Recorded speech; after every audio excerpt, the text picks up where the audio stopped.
The winter of 1944 descended over Europe with a weight that felt almost supernatural, a cold that crept into the bones of soldiers and machines alike as snow buried the forests and rolling hills of the Ardennes beneath a suffocating white silence. Roads turned to glass, trees bowed beneath sheets of ice, and the world seemed to hold its breath as weary American units huddled in frozen foxholes, believing the war was finally slowing to its inevitable end.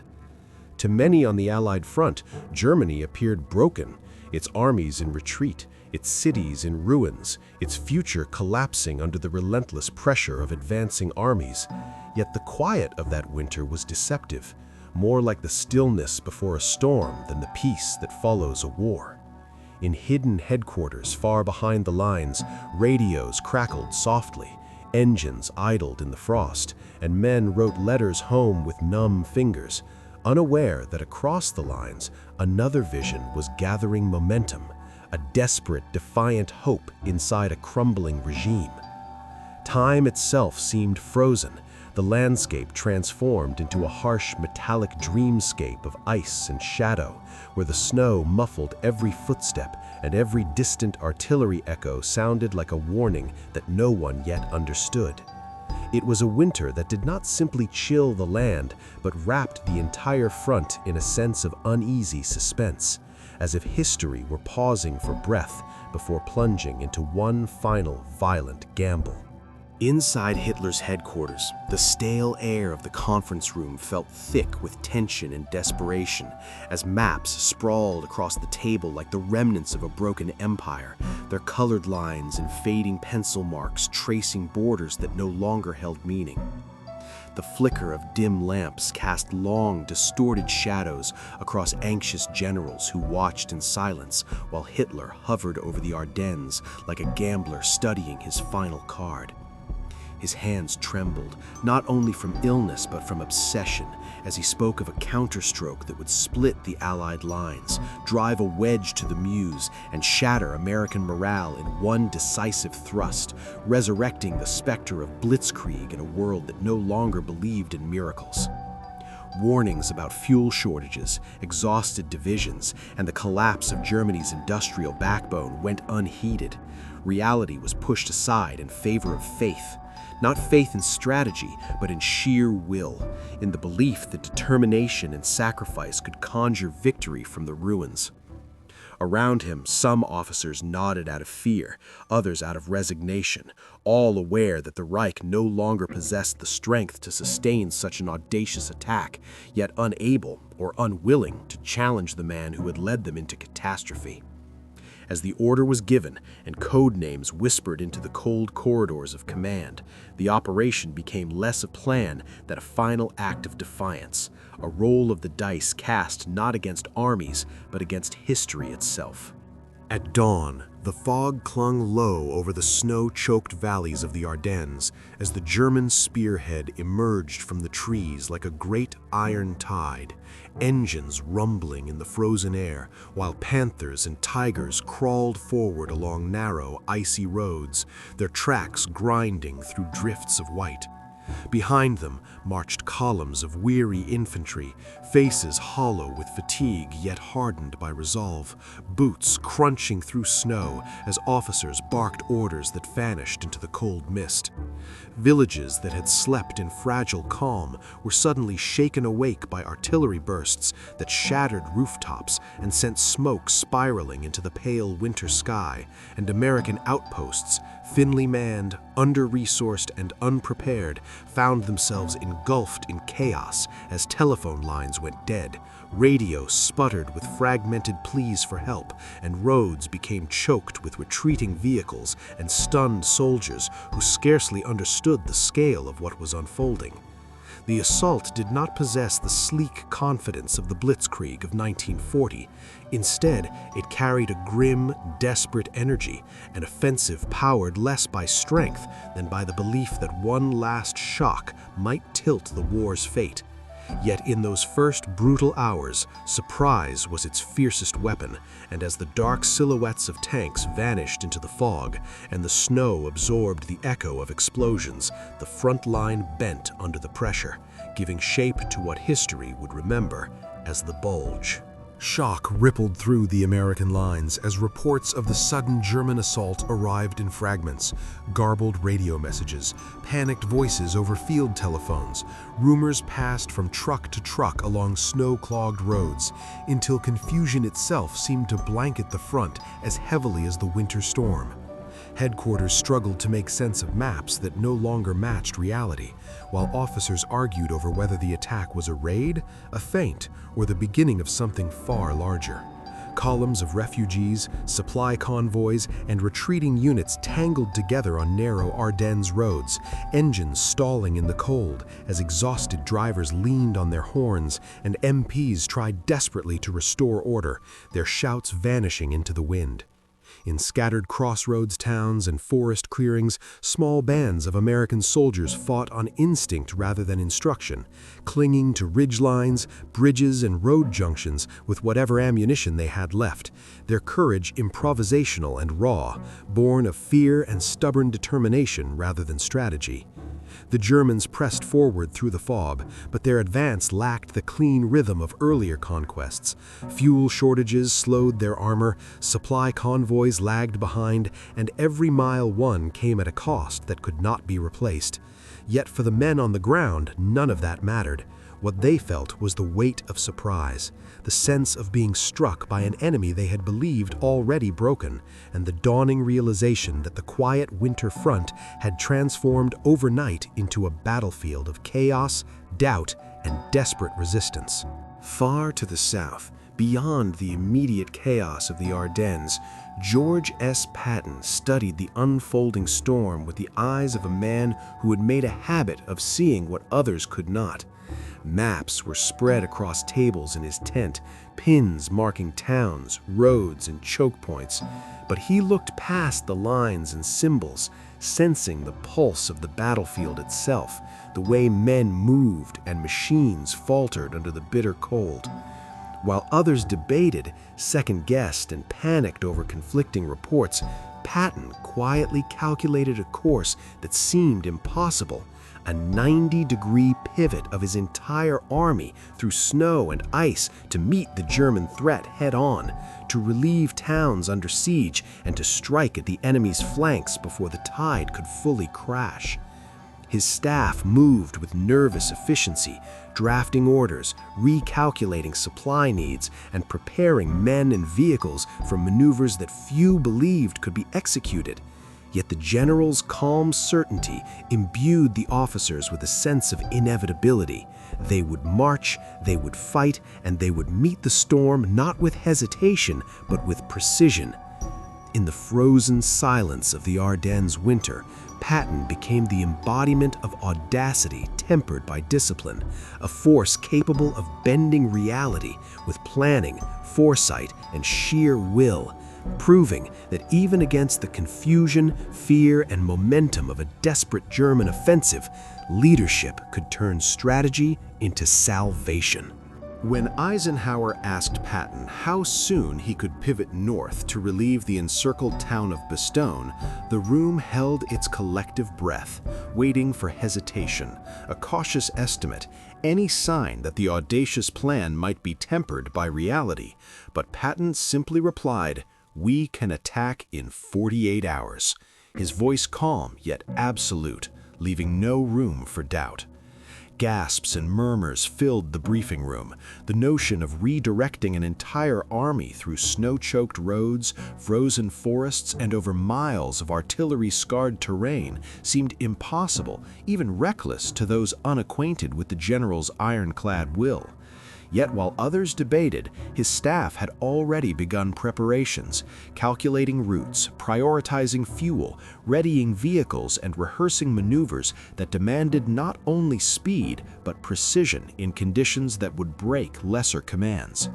Every officer in the room understood that this was not bravado, but disciplined audacity, a demonstration that leadership, when fused with rigorous planning, could force the improbable into reality. Outside, the cold Ardennes winter pressed against tents and maps alike, snow drifting in through gaps in the canvas. As Patton's words carried more than instruction, they carried certainty, a sense that despite confusion, fatigue, and the overwhelming German push, the American army could bend the chaos to its will and strike back with devastating timing. While German divisions struggled to keep their tanks fueled and artillery supplied, the vast machinery of American logistics roared into action with relentless precision. A river of trucks, rail cars, and supply convoys crawling over snowbound roads, their engines straining and exhaust steaming into the bitter winter air, delivering gasoline, ammunition, and rations that would keep the army moving when courage alone could not. Factories thousands of miles away had already transformed raw materials into the engines of war, and now those engines moved across frozen landscapes, bridging gaps between strategy and survival, turning audacious plans into executable reality. Soldiers at the front saw the difference in subtle ways: a tank rolling through a snowdrift to cover a flank, crates of ammunition arriving just as bullets ran low, medical supplies appearing at remote outposts where hope had begun to falter.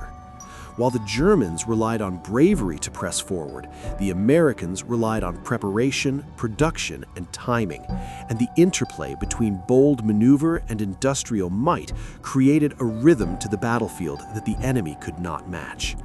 In that frozen Ardennes winter, courage and tenacity were vital, but they were sustained and amplified by the unbroken pulse of supply lines and the unseen factories far beyond the front, proving that in modern war, the steel of industry was as decisive as the steel of courage.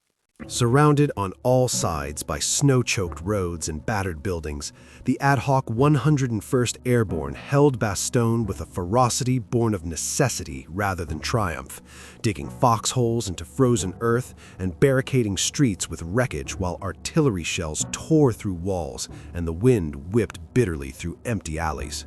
Ammunition ran low. Medical supplies were rationed with grim precision, and men tended to the wounded in unheated basements, their breath misting in the icy air as they whispered reassurances more to themselves than to those around them. The Germans demanded surrender, their emissaries striding through the cold with the confidence of an enemy convinced of victory.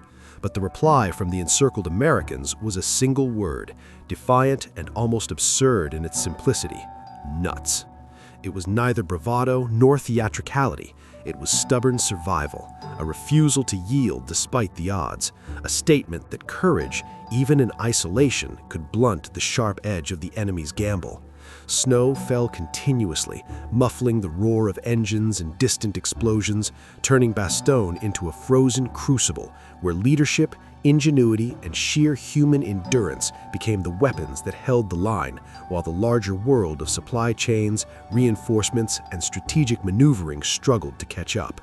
In those bitter days, heroism was measured in small acts: a medic carrying a wounded man through icy streets, a soldier reinforcing a barricade under shell fire, and the collective resolve of men who knew that their courage, though vital, was only one part of the force that might turn the tide. Patton's columns clawed their way north through blizzards and drifts, engines groaning under the strain of ice and snow. Men huddled in trucks with frozen fingers and stiffened limbs, sleeping where they could only stand, march, or sit, each mile a test of endurance and will as they battled not just the enemy, but the winter itself. The roads were slick and treacherous, littered with abandoned vehicles, downed trees, and the occasional smoldering wreckage of tanks that had fallen victim to mechanical failure or the unforgiving cold. Yet the march pressed on with a relentless rhythm that seemed almost supernatural.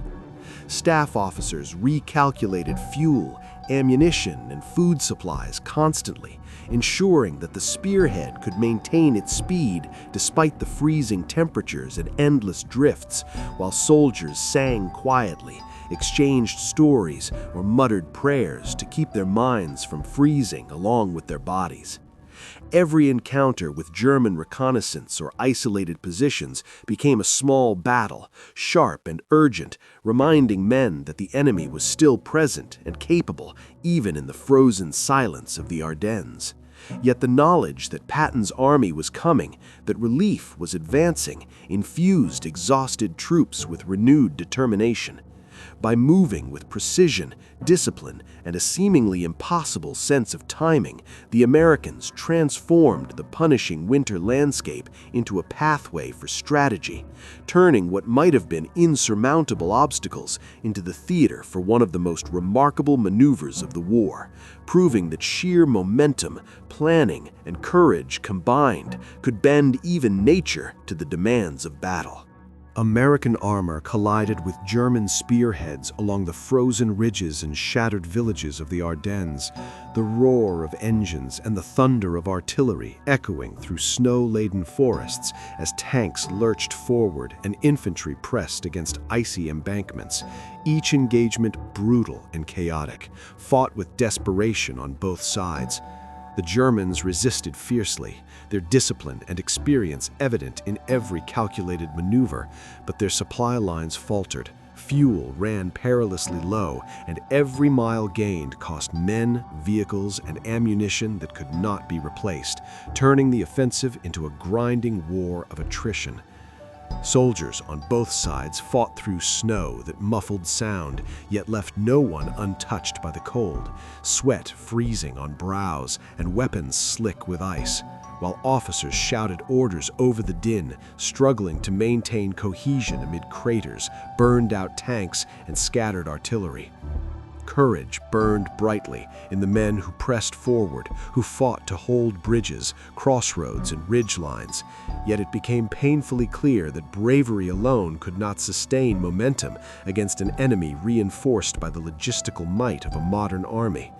The rhythm of war was dictated not just by bullets and tanks, but by the relentless movement of men, fuel, and supplies, a testament to the interplay of courage, planning, and the unforgiving arithmetic of industrialized warfare.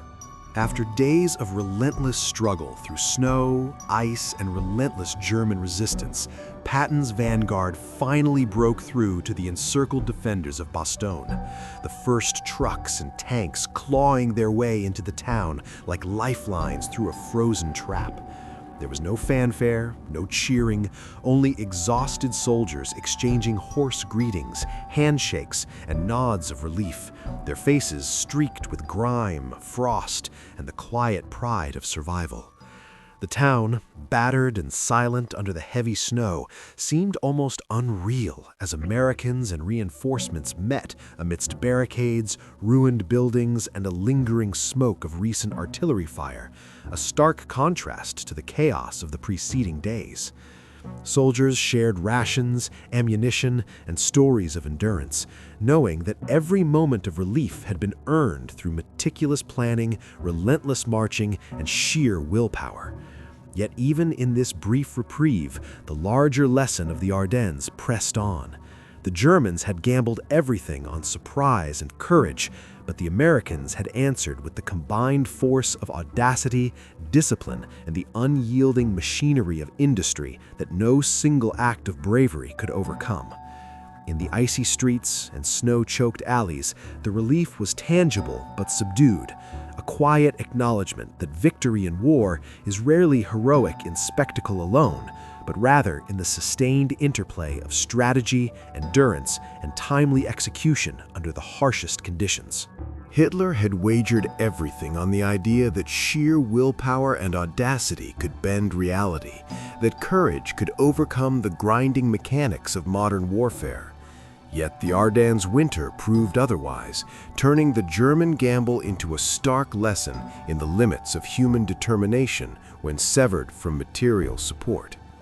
Despite their ferocity and tactical skill, German troops faced fuel shortages, fractured supply lines, and exhausted divisions, while the Americans, reinforced by logistics, production, and meticulous planning, were able to absorb the shock, regroup, and counterattack. The Ardennes campaign became a study in contrasts. On one side, bravery, loyalty, and ideological fervor. On the other, relentless industrial might, unbroken lines of supply, and leadership capable of converting audacious plans into effective action. Courage had mattered. It had bought time, inspired defiance, and sustained beleaguered units, but it was industry, preparation, and the unyielding rhythm of supply and reinforcement that ultimately dictated the outcome. The frozen landscape, scarred by artillery craters, burned-out tanks, and the footprints of countless soldiers, bore silent witness to a truth that history would remember. Spirit alone can win moments, but it cannot win wars, and even the boldest gamble is powerless against the inexorable engine of modern warfare.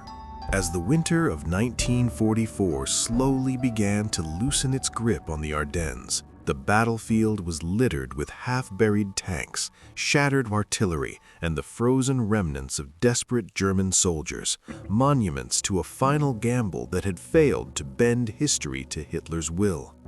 The snow-crusted landscape bore witness to the harsh truth that courage, no matter how fierce or disciplined, was only one part of victory, and that industry, planning, and supply ultimately dictated which side would endure.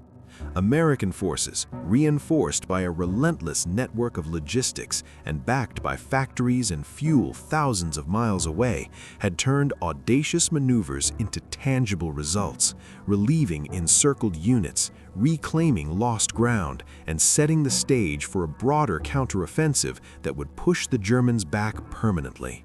The soldiers who had fought through frozen forests, mud-choked roads, and bitter nights of artillery fire carried scars visible and invisible, knowing that their heroism mattered, yet understanding that without the machinery and preparation behind them, even the most gallant stand could have been swept away.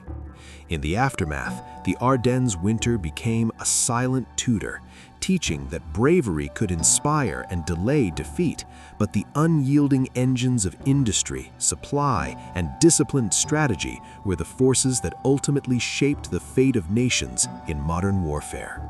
The men who had endured the Ardennes winter carried with them a memory etched deeper than frostbite or battlefield scars. A memory of frozen foxholes, shattered villages, and nights when the only warmth came from shared determination and whispered encouragement. They remembered friends who vanished in the snow, medics who worked tirelessly in unheated basements, and the relentless rhythm of combat that had tested courage against cold, chaos, and despair. History would remember generals and strategies, maneuvers and industrial might, but the snow itself seems to remember the footprints of bravery, the desperate holding of positions that no one could afford to lose, and the quiet, uncelebrated heroism that ensured that the gamble of a desperate dictator did not succeed. In the Ardennes, courage had confronted reality and learned a harsh truth. It could inspire, it could delay defeat, it could even shape fleeting victories, but it could not, on its own, overcome the inexorable forces of planning, logistics, and industrial power. Yet, amid the wreckage and frozen silence, the legacy of those who had fought, their resilience, ingenuity, and indomitable spirit endured as a testament that while industry may win wars, courage is what endows them with humanity, sacrifice, and meaning, leaving footprints in the snow that time itself could never erase.